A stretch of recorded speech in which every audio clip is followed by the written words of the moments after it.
ماتش الاهلي والمقاولين في الدوري.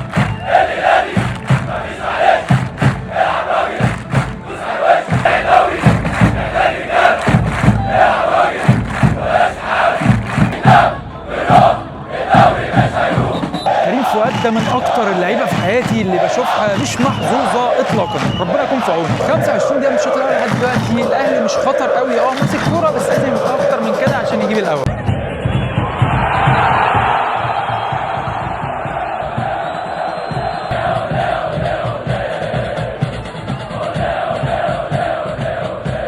الاول للاهلي من تريزيجيه، والله يكون في عون الاهلي من غير تريزيجيه. 40 دقيقه من الشوط الاول الاهلي بعد ما جاب الجون المقاولين مسك كوره شويه، بس الاهلي شكله رايح يجيب جون دلوقتي ولا ايه؟ خلص الشوط الاول 1-0 للاهلي. الاهلي لازم يشد عشان ما ينفعش ينقط تاني.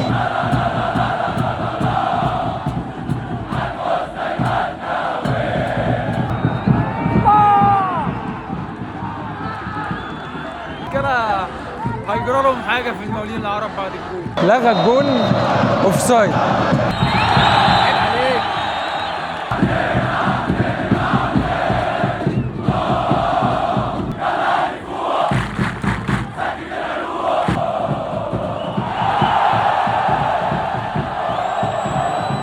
بصور كده زي ما انت شايف في الموبايل، دخل الجول التاني، يعني رز.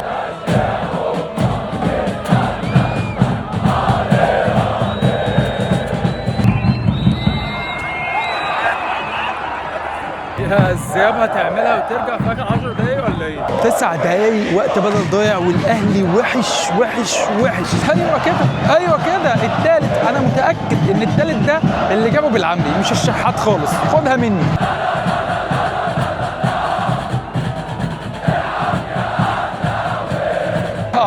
بطاقة حمراء مجانية في منتهى السذاجة. خلص الماتش 3-1 للأهلي، وأنا بقول لك الأهلي وحش. 3 وحش وحش وحش، ربنا يستر في اللي جاي.